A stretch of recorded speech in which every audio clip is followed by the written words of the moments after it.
I think the bulk of my professional career has been in college athletics. So athletics has always been a part of my life. And I, as most people, did not know what I wanted to do as my first profession. So sort of stumbled into that opportunity and sort of found my way over the course of almost 10 years, moving through an athletic department at the university level. So I found myself working for an athletic director as the chief of staff, sort of in my final time in that chapter. The burnout began was that I felt like I had to race to the top. I felt so powerless in my jobs most times. I felt really unenlightened. I felt like the only way to gain power was to go through this pretty archaic system of being everything to everyone and push a bit of the things that I really wanted to do or discovery a little bit to the side. Tomorrow, actually, I will begin culinary school, which is super exciting. And as most women feel like I'm literally running out of something into something else. And so I'm a little bit tired and I'm certainly anxious, and know when I'm driving up to class tomorrow, I will have all sorts of butterflies and all sorts of things flying through my head. But I'm really excited to pursue this, and also even more excited that I don't know what's on the other end of it, which means while I'm in it, I'll really be able to explore it and hopefully be fully present.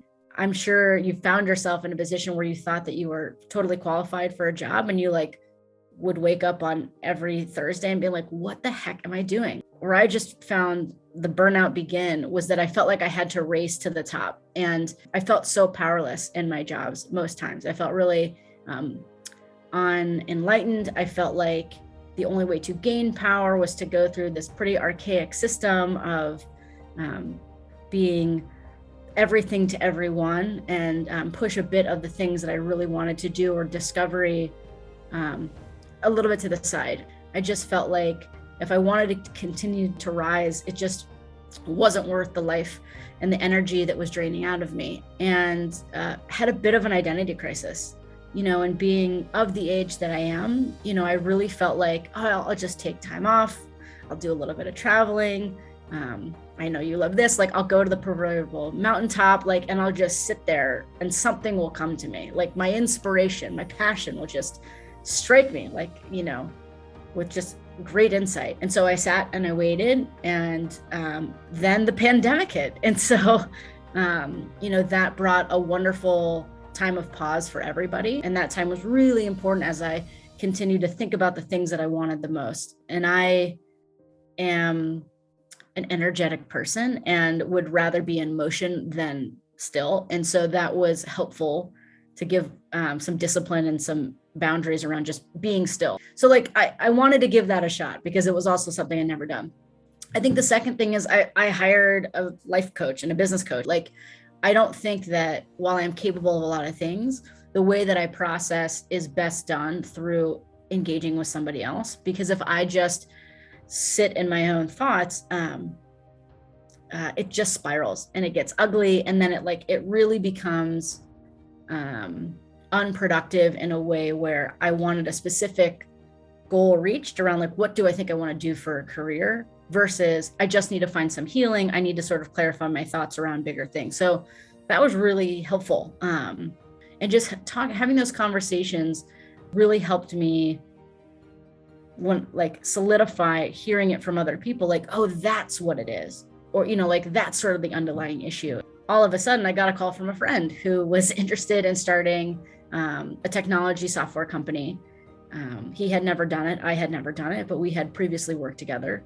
So I fell into that, and that was amazing. It's great to work with people that are friends, but I also realized that wasn't it for me. So, instead of 10 years of a profession, I was able to whittle it down to about 8 to 10 months, and sort of didn't, again, really know what I wanted to do next, but always had this idea that it wasn't right.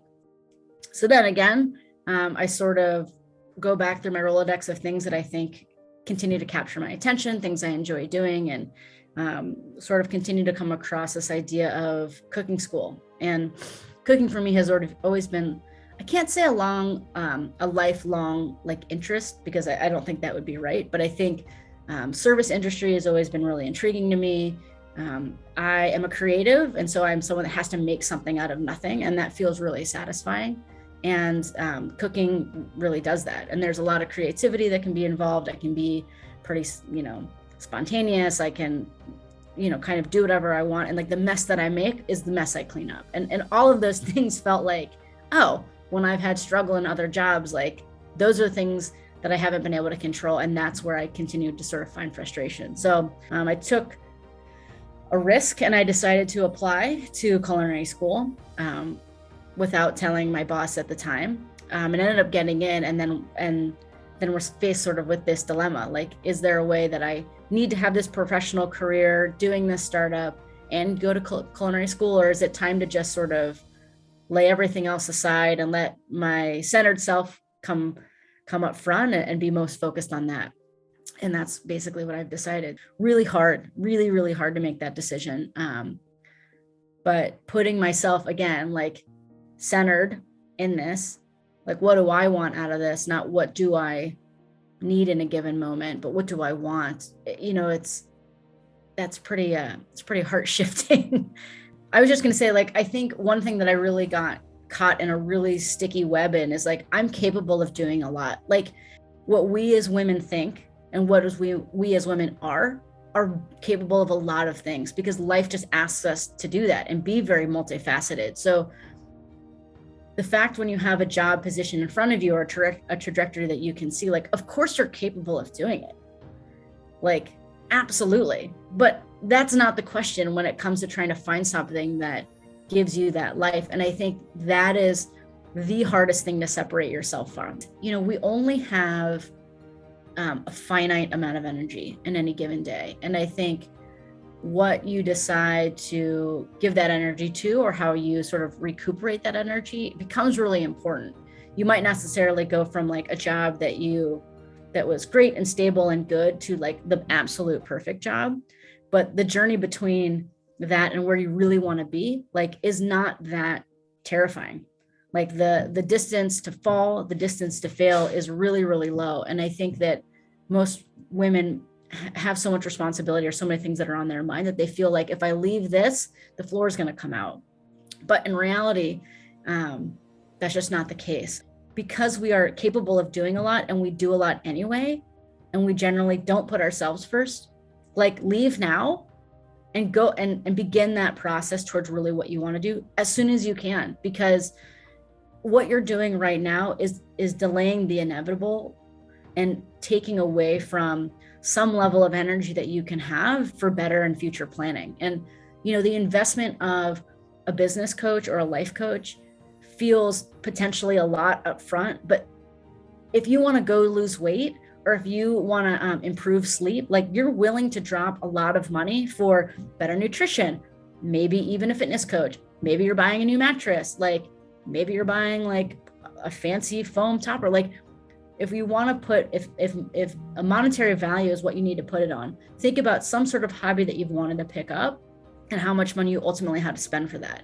And without spending that money, maybe it didn't increase your buy-in, or maybe it didn't give you that guidance or expertise. But like, the value of dropping out of something that is troubling and challenging for you, like your job, or ratcheting back, and then investing money on top of that, is only going to exponentially grow you into the place that you really want to be. And I get really excited about that, because I think the value of $1 into yourself can grow 10x over time. Or just in general, if we don't want to talk money and numbers, because I don't like numbers, it's like my happiness has gotten so much more. And I also feel like I own it in a way that I couldn't have if I didn't partner with someone like you, Kelly, and then make that change to do something different with my life. Hey, I know a lot of coaches. I've been around a lot of coaches. I've been coached like my whole life. Like, I get it, right?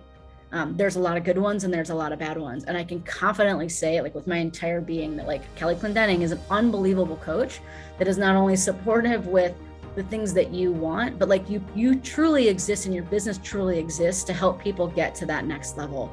And it all started with you and your own journey. So if there's no better result than you just like being on this planet and doing this kind of work, like, I'm in.